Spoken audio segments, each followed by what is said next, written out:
हमारे पास swimming pool है, हमारे पास स्टेडियम है। टोटल हमारा कैंपस एरिया 264 एकर्स है। Hello everyone of UIT CSJMU Kanpur. I am your host Gargi Gupta. Today we are here with an exciting session on Admission Talk 2026.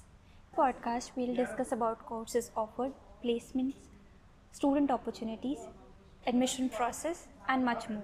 If you are willing to join UIT, this podcast is specially for you. Let's begin. Today we have our special guest, Director UIT, Dr. Alok Kumar. Welcome sir.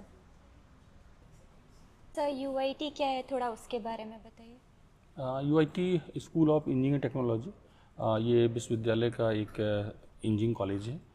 ये 1996 में establish हुआ था और कानपुर विश्वविद्यालय का एक बहुत पुराना इंस्टीट्यूट है, एक रेप्यूटेड इंस्टीट्यूट है। इसमें हम लोग बहुत सारे प्रोग्राम्स ऑफर करते हैं, जिसमें कि इंजीनियरिंग के 6 engineering branches, BCA, MCA, MTech, PhD, तो बहुत सारे कोर्सेज हैं और एक बड़ा रेप्यूटेड इंजीनियरिंग कॉलेज है। नॉर्थ इंडिया में आप कह सकते हैं कि एक अच्छी इंजीनियरिंग कॉलेज में से एक है।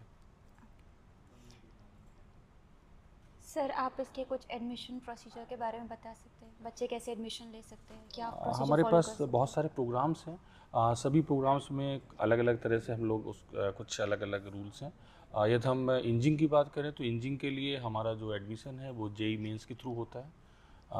JEE मेंस जैसा कि आप जानते हैं एक नेशनल लेवल का एग्ज़ाम है। 12th के बाद बच्चे इस एग्ज़ाम में बैठते हैं और जो मेरिट होती है उसके बेस पे हम लोग इंजीनियरिंग का एडमिशन होता है। यदि हम BCA की बात करें तो BCA में हमारे लिए जो 12th के बच्चे के मार्क्स हैं उसकी मेरिट के बेस पे हम लोग एक मेरिट लिस्ट बनाते हैं और उससे कॉल करते हैं। MCA के लिए हम रिटन टेस्ट करते हैं, PhD के लिए भी हमारे यहाँ रिटन टेस्ट है। तो अलग अलग प्रोग्राम्स के लिए अलग अलग प्रोसीजर है और सारा डिटेल हमारी वेबसाइट पे आपको मिल जाएगा। सर आप कुछ थोड़ा प्लेसमेंट्स रिलेटेड बता सकते हैं कि बच्चों के प्लेसमेंट्स कैसे होते हैं, क्या रेट है? यदि हम इस समय की बात करें, इस लास्ट एकेडमिक ईयर की बात करें तो हमारा एवरेज लगभग सभी ब्रांचेज में अराउंड 80 to 90% प्लेसमेंट रहा है, चाहे वो कंप्यूटर साइंस की बात हो, इलेक्ट्रॉनिक्स की बात करें। बिंदु हमारे यहाँ कुछ ब्रांचेज हैं जैसे स्पेशली मैकेनिकल और केमिकल, जिसमें कि 100% प्लेसमेंट रहा है। तो प्लेसमेंट वाइज बहुत अच्छा हम लोग कर रहे हैं। स्पेशली हमारे जो वाइस चांसलर सर हैं उन्होंने एक नया प्लेसमेंट सेल इस्टेब्लिश किया है। प्लेसमेंट ऑफिसर्स हमारे पास रखे हुए, हमारे पास डेडिकेटेड टीम है जो लगातार काम कर रही है और लगातार पिछले 3-4 सालों में हमने बहुत तेज़ी के साथ इसमें काम किया है और बहुत अच्छा परिणाम मिल रहा है मुझे। सर कुछ थोड़ा बहुत आप कैंपस लाइफ के बारे में बता सकते हैं कि UIT की कैंपस लाइफ क्या है, क्या क्या चीज़ें ऑफर होती हैं? यदि हम बात करें कैंपस की तो मैं तो बड़े प्राउडली कह सकता हूँ कि जितने भी स्टेट इंजीनियरिंग कॉलेजेस हैं, स्टेट यूनिवर्सिटीज़ हैं, स्टेट इंजीनियरिंग कॉलेजेस हैं, उसमें सबसे ब्यूटीफुल और ग्रीन कैंपस हमारा है। टोटल हमारा कैंपस एरिया 264 एकर्स है। मोस्ट लगभग हमारे पास मोर देन 60% हमारा एरिया ग्रीन है। हमारे पास बहुत सारी फैसिलिटीज़ हैं। उस फैसिलिटीज़ में हम स्टार्टिंग करें, हमारे पास स्विमिंग पूल है, हमारे पास स्टेडियम है, हमारे पास जिम है, हमारे पास बैंक्स हैं, हमारे पास पोस्ट ऑफिस है, हमारे पास ओपन जिम है। तो मीन्स जो भी आप सोच सकते हैं, हमारे पास हॉस्टल है। जो भी फैसिलिटीज़ हो सकती हैं या होनी चाहिए कि कॉलेज में, एक यूनिवर्सिटी में, वो लगभग हमारे पास सब कुछ है। तो सर आप स्टूडेंट्स को क्या इम्पोर्टेंट मैसेज देना चाहेंगे या क्या एडवाइस देना चाहेंगे, मैं स्पेशली स्टूडेंट्स फ्रेशर्स के लिए? स्पेशली जो ये जेन जी है, मुझे लगता है थोड़ा सा कंफ्यूज है।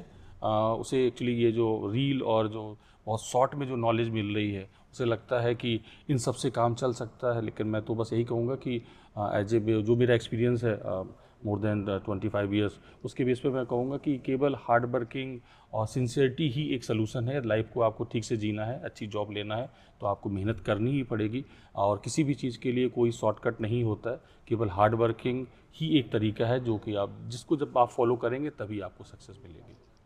Thank you sir for your valuable time. कुछ थोड़ा सा एक रैपिड फायर टाइप करते हैं।